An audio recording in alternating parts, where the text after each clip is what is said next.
Hi guys, I'm with Justine and Sammy from Employed to Serve to talk about the new album Conquering that came out almost 3 weeks ago. So thank you, Justine and Sammy, for having us.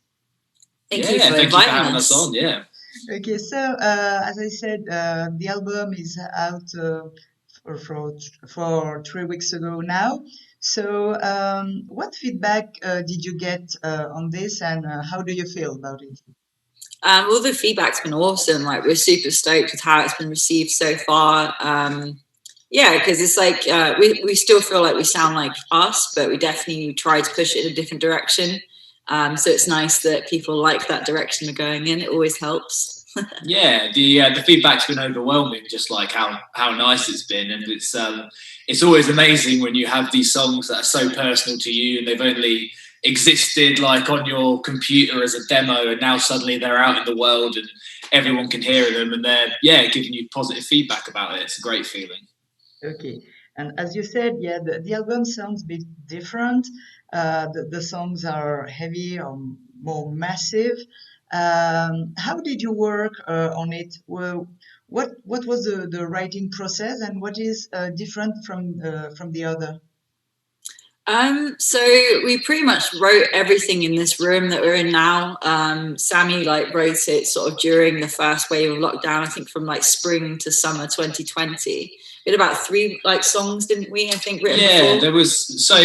There was three songs before, yes, pre-pandemic. So we already kind of had like a vague idea of where we were going musically, and then as soon as we were in lockdown and it became apparent that nothing was returning to like normal for some time, it was like, okay, let's just go straight into writing another record. And like Justine was saying, it was all written in this room we're sitting in now. And it was a very nice distraction during the chaos that was last year. Yeah, I mean, I completed Netflix in like the first month, so it's kind of nice to have something else to concentrate on. Okay, and who did what? Who's writing music, the lyrics? What came first? So Sammy does most of the writing for the band. So like you kind of do program drums, don't you, and sort of like write it on like Logic, and then like we have like a WhatsApp group, so we kind of send it back and forth, don't we? And lyrics, we sort of share it, really, don't we? Yeah. So like on the last couple of albums, it's kind of I'll do all the instruments, and then sometimes with the vocals, I might have like a chorus idea, because like it might just sort of come to me as I'm writing the song and be like, oh, that's kind of cool as a chorus, and then I'll go to Justine and be like, hey, I've got this rough idea for what the song's going to be about. Can you come up with some lyrics around this theme, or vice versa? You'll come with me with some lyrics, and then I'll kind of like fit them around one of the songs I'm writing. But when it comes to sort of all the instruments and stuff, that kind of more falls into my department. Okay. And did you plan to make it before, or as the COVID-19, I suppose, had an impact on maybe the writing and the lyrics and the recording?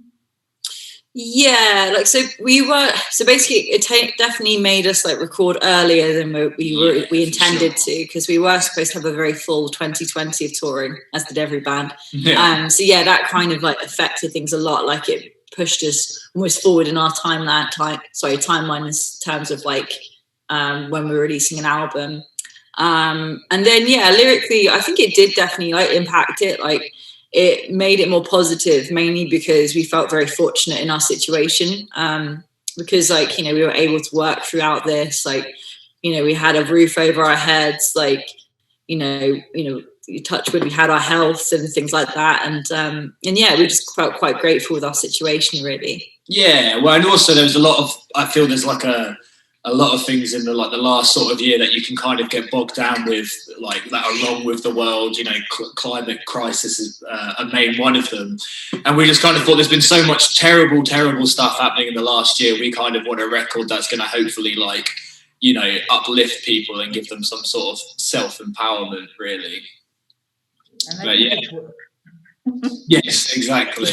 But yeah, I mean, it's funny to think if it wasn't for the pandemic, I mean, this album probably wouldn't exist, which is kind of a weird thought, really. We had those 3 songs that were written beforehand, but those other ones probably would never have been written had we not gone into lockdown. It's going to be an interesting one to look back in hindsight as well, I think. Like, it'd be like a little bookmark of a very weird time every time I look at that album. Yeah. Okay, so we are hoping for the COVID 21 to have another album. Yeah, exactly. We need some other global catastrophe happen now to kickstart the next Let's record. hope the world won't turn to lava, or like it will be aquatic creatures. Yeah. Okay. Gills. And you said that you wanted to incorporate the sounds and influences you grew up with. What were these influences?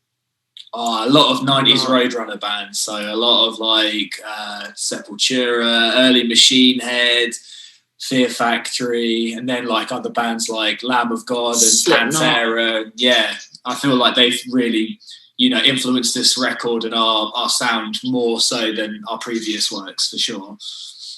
Okay.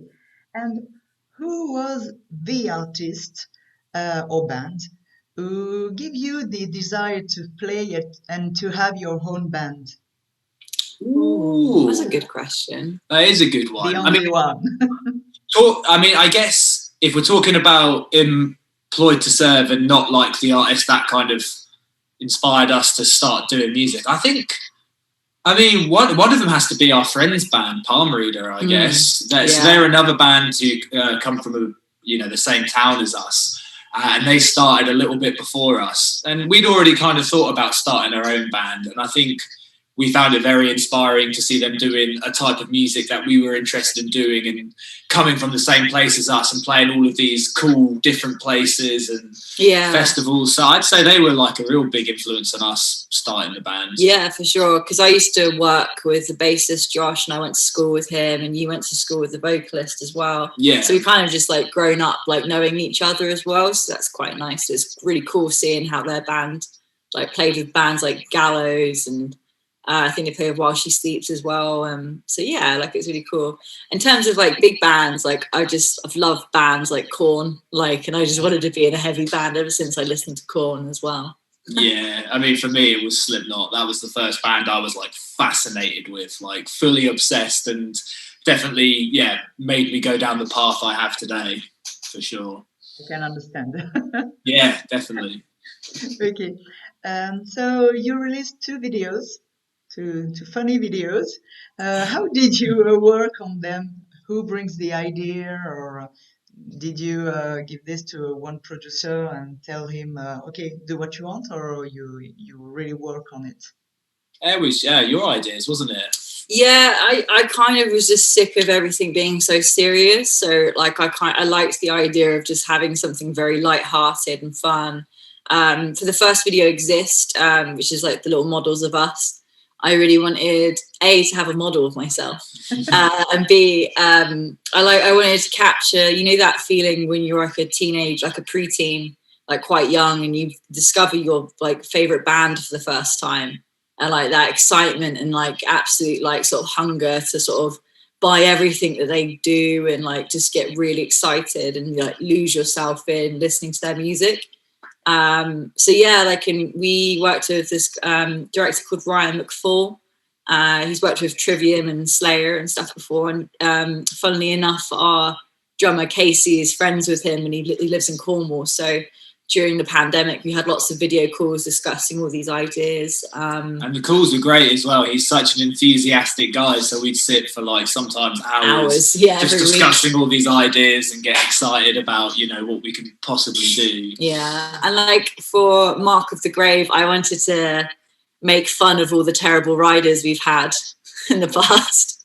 Like one of the worst riders you've ever had is just a pot of hummus and 3 bananas.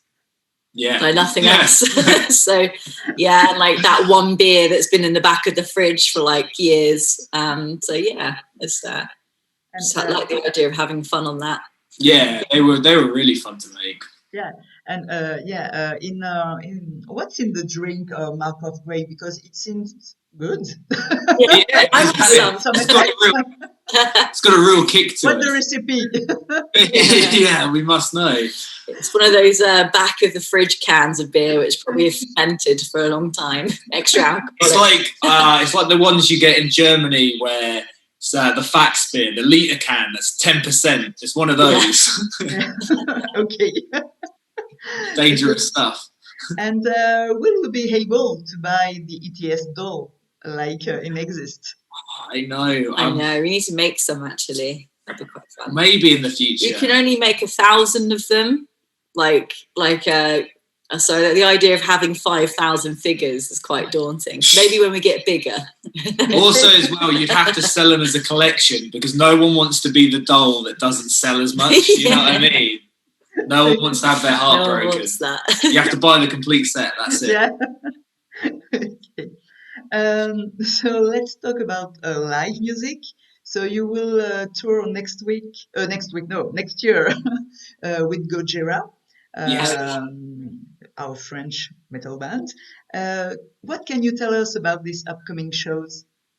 Oh, we're just so excited. Like, yeah. I mean, what a way to come out of the pandemic, like supporting an awesome band like Gojira. We couldn't ask for a better tour to be on, like completely, truthful about that. It's just like a dream come true. It's like the perfect tour to play because one, it's huge crowds, but also we've been fans of Gojira for years, so getting to watch them and Alien Weaponry every night is just going to be fantastic. Yeah, it's going to be so much fun. It's going to be quite overwhelming, I think, in the best way. It's going to be good.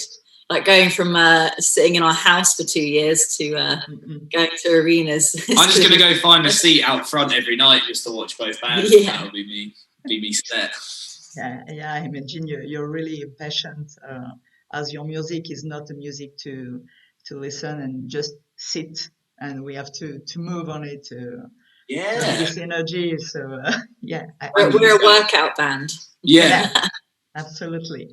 Okay, and do you have one band you dream of touring with?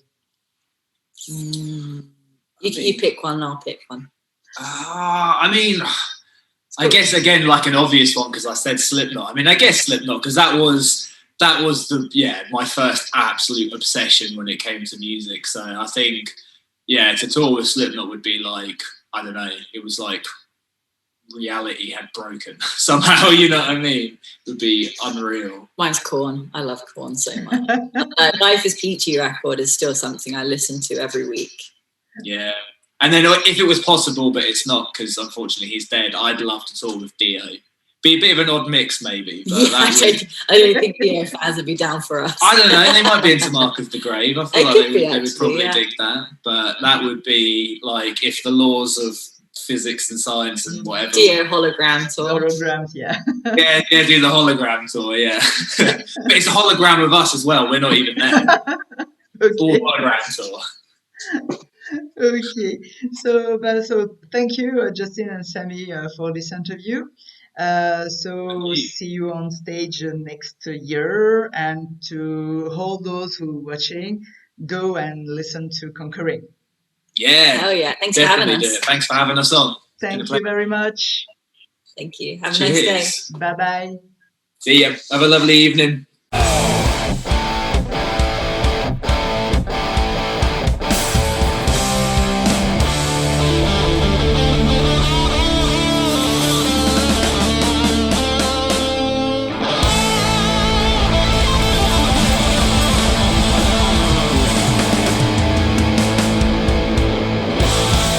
Ha ha ha!